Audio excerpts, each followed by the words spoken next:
आज या ठिकाणी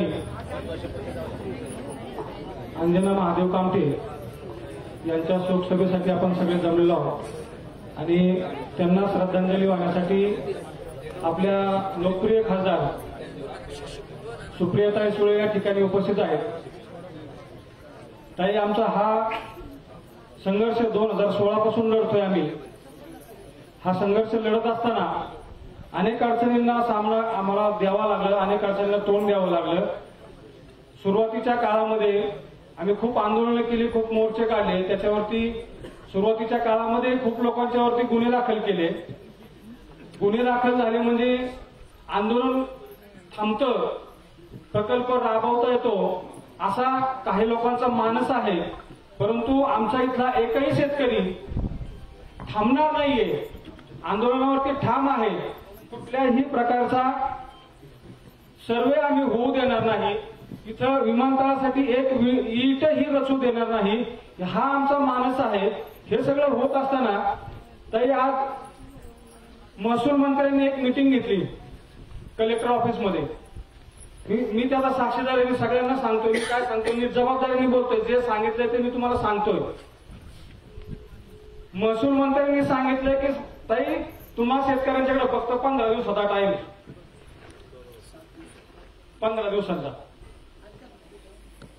जर तुम्हाला 15 दिवसात काय तुम्ही सहकार्य करताय किंवा नाही करताय तुम्ही सांगा, नाही तर आम्ही आमच्या पद्धतीने काम करू। ताई, हुकुमशाही नाही, आपण लोकशाही लोकशाहीमध्ये जगत आहोत। जर लोकशाहीमध्ये जगताना जर ह्या जाचकाठी जबरदस्तीने लादल्या जात असतील तर त्याचा उपयोग नाही।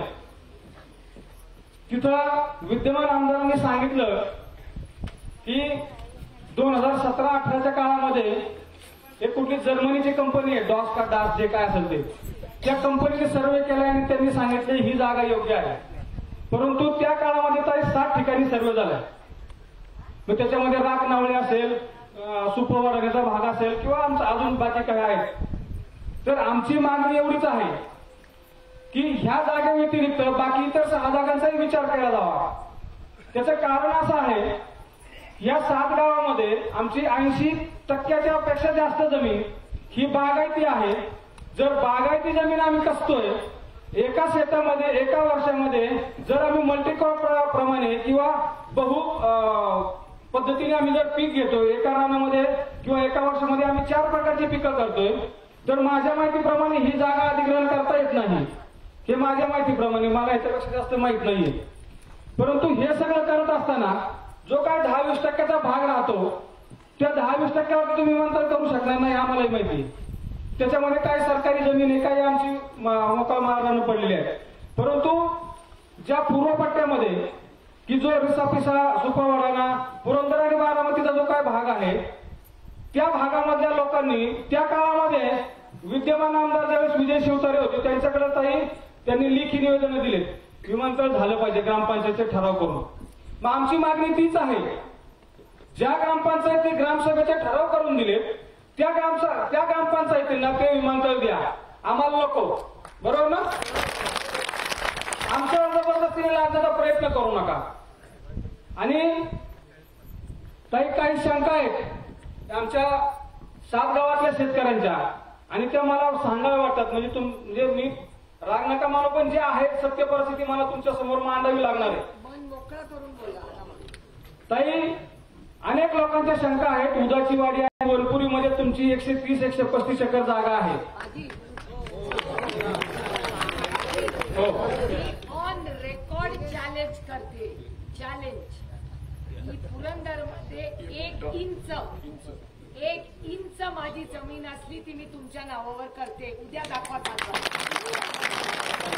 मला ऐकत आहे, मला जी शंका सांगितली ती मी तुम्हाला कोणी सांगितलंय? सगळ्या 7 गावामध्ये ती चर्चा आहे। बरं, विचारा महिला भगिनींना, कोणी ऐकले? माईक ऑन रेकॉर्ड सांगते, 7-12वर नाव असायला पाहिजे माझं।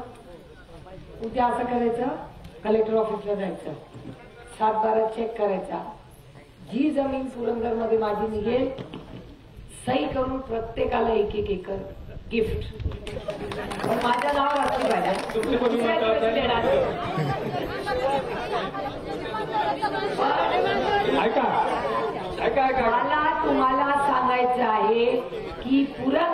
मध्ये सुप्रिया सुळे, सदानंद सुळे, शरद पवार आणि प्रतिभा पवार ही माझी फॅमिली. विजय सुळे, रेवती सुळे. करेक्ट.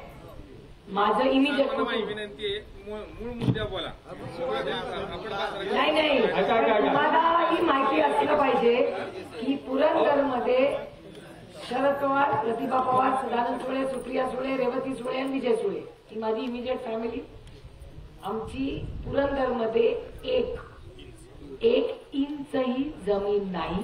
उद्या जायचं, ऑनलाईन सर्वे असतो ना, उद्या तलाट्याच्या ऑफिसमध्ये जायचं, तिथे पुरंदरचा पूर्ण मॅप करायचा आणि तो चेक करायचा आणि त्याच्यात कुठेही माझी जमीन निघाली तर तुमचं पूर्ण नाव काय?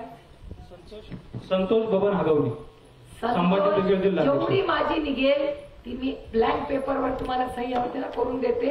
माझी सगळी जमीन संतोष भाऊ हगवणेला गिफ्ट. काही मला नकोय. मी लोकांच्या शंका म्हणून मी प्रश्न उपस्थित केलेला आहे. माझा दुसरा प्रश्न असा आहे, ऐका, मला बरं झालं तुम्ही विचारलं. हे खोट आहे. काही काय तू मागे लक्षात नाही. ऐका, सातबारा नाही येतो मानेचे नाव आहे असंही माहिती आहे. कोण माने? काय माहिती आता चर्चा आहे म्हणून आम्ही बोलतोय. कोण माने? तुम्ही म्हणले आता तुम्ही कसं म्हणले अरे बाबा, पुढचा प्रश्न घेतो मी. एक मिनिट त्या दादाला उत्तर देऊ दे. अहो एक मिनिट दादा. चर्चा ताई दुसरा प्रश्न द्या. तुम्ही असं करा, कोण माने हे जाऊन उद्या माहिती काढू ना. तुमची जमीन